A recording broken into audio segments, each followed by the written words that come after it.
Hi friends, అందరూ ఎలా ఉన్నారు? బాగున్నారా? అందరూ బాగున్నారు అనుకుంటున్నాను. ఈరోజు దేవుని వాగ్దానంతో నేను మీ ముందుకు వచ్చాను. ఈరోజు దేవుని వాగ్దానము 2వ రాజుల గ్రంథము 6వ అధ్యాయము 16వ వచనము. అతడు భయపడవద్దు, మన పక్షములను ఉన్నవారు వారి కంటే అధికులై ఉన్నారు. మరి ఇది ఫ్రెండ్స్ ఈరోజు దేవుని వాగ్దానం. మరి మనం ఇక్కడ చూసుకున్నట్లయితే దేవుని వాక్యంలో మరి ఎలీషా అనే ప్రవక్త మీదకి మరి ఒక గొప్ప సైన్యమే వచ్చిందనమాట. గొప్ప సైన్యం. అయితే తన పనివాడు భయపడ్డాడు. అప్పుడు ఎలీషా ప్రవక్త ద్వారా దేవుడు మాట్లాడాడు. ఎవరితో? ఆ పనివాడితో.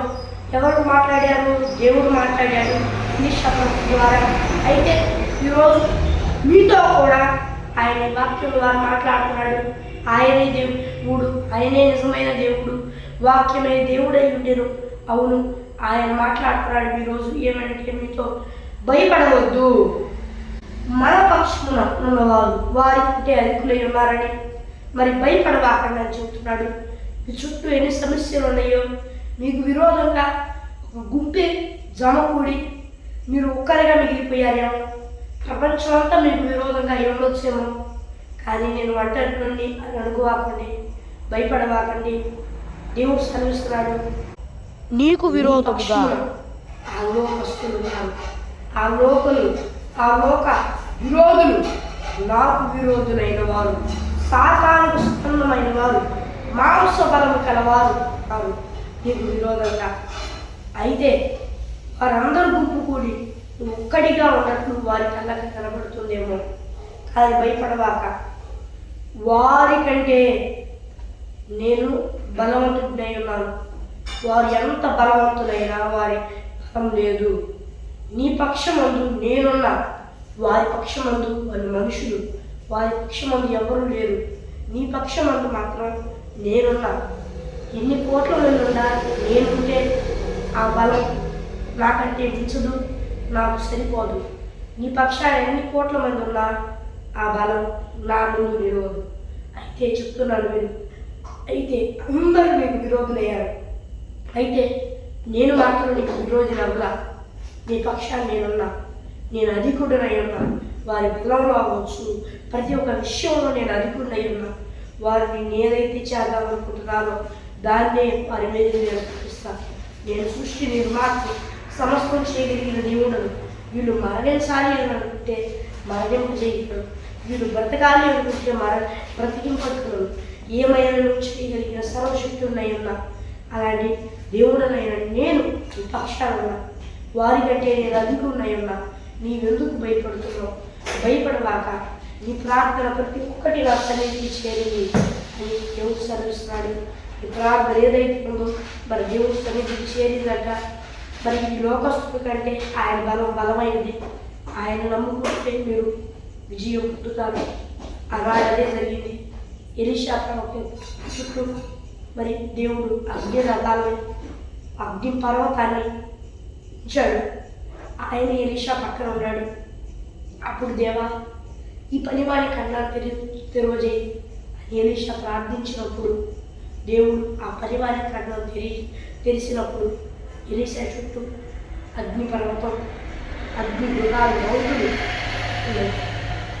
ఈ చుట్టూ కూడా దేవుడు ఉన్నాడు. దేవుని దూతలు ఉన్నాయి. ఆయన మీరు తోడుగా ఉన్నాడు.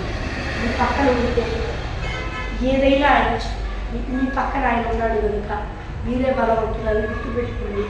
దేవుడిదే విజయం. అక్కడ ఎంతో సైన్యం ఉంది. కానీ దేవా, వీరి కళ్ళను విజయజేయి అని ఒక్క మాట దేవుడి ప్రార్థన చేసి ఎలీషా ప్రవక్త ప్రార్థన చేసినప్పుడు దేవుడు వాళ్ళ కళ్ళుని దేవుడు చూశాడు. అలాగే తెరిచాడు. అది పెద్ద సైన్యమే. కానీ లోకస్తు రీతిలో ఇక్కడ ఎలీషా ఎంతోమంది లేడు. ఒక ఆయన, ఆ శిష్యుడు, ఇంకెంతోమంది ఉండరు. ఏదో ఒక 10 మంది. అక్కడ అప్పుడు చూస్తుందైతే ఒక 2 మాత్రమే. ఆ 2గా ఉన్నారే కానీ వాళ్ళు రా పనివాడు. అయినా వాళ్ళ దగ్గర ఆయుధాలు లేకపోయి ఉండొచ్చు. కానీ ఒక్కటి తెలుసా, అది ఎదుట ఉన్నది గొప్ప సైన్యం. కానీ దేవుని ముందు ఏది నిలవలేదు. ఎందుకంటే ఆయన మీ పక్షమును యుద్ధం చేయువాడై ఉన్నాడు. కాబట్టి భయపడవాకండి, ఆయన మీ పక్షాన్ని యుద్ధం చేస్తానంటున్నాడు. మీ ప్రార్థన అంగీకరించి అన్నాడు. అయితే మిమ్మల్ని ధైర్యపరుస్తున్నాడు. ఏమనంటే వాడికంటే నేను బలవంతుడిని, భయపడవాకండి, జడివాకండి. మరి ఇది ఫ్రెండ్స్ ఈరోజు వాగ్దానం. మరి చిన్న ప్రార్థన చేసుకుందాం. పరలోకమందున్న దేవా, ఈ వాగ్దానం ద్వారా శక్తిగా స్పష్టంగా నీ బిడ్డలతో మాట్లాడినందుకు వేలాది స్తోత్రాలు చెల్లిస్తున్నాను నాయన. ఈ నీ బిడ్డలందరూ ఈ భూలోకంలో ఉన్న వారందరూ నేను నమ్ముకొని భవనము శుభచారం పొందుకొని బాప్తీసం తీసుకొని మార్పు రక్షణ పొందుకొని జ్ఞాపకం పొందుకొని జ్ఞాపకం అభిషేకం పొందుకొని సాయించి ఒకవేళ పొందుకొని కొడతారు తప్పితే మరలా మౌనము శుభచారం పొందుకొని భక్తి రక్షణ పొందుకొని జ్ఞాపకం పొందుకొని జ్ఞాపకం అభిషేకం పొందుకొని సాయించి యేసు నామములో అడుగుతున్నాను దేవా, నా పరలోకమందున నా పరమ తండ్రి, ఆమేన్. మరి ఫ్రెండ్స్ ఈరోజు వాగ్దానం మరి మీ ప్రార్థన ఇక్కడ కనిపిస్తున్న +91605305960089 అనే నెంబర్కి కాల్ చేయండి. మరి ఒకసారి ఇంగ్లీష్లో చెప్తాను. +916305960089 అనే నెంబర్కి కాల్ చేయండి. మరి ఒక దేవుని వాగ్దానంతో మరి కలుద్దాం. అంతవరకు దేవుని కృపాశీస్సులు అందరికీ తోడై నడిపించుగాక. ఆమేన్. Praise the lord.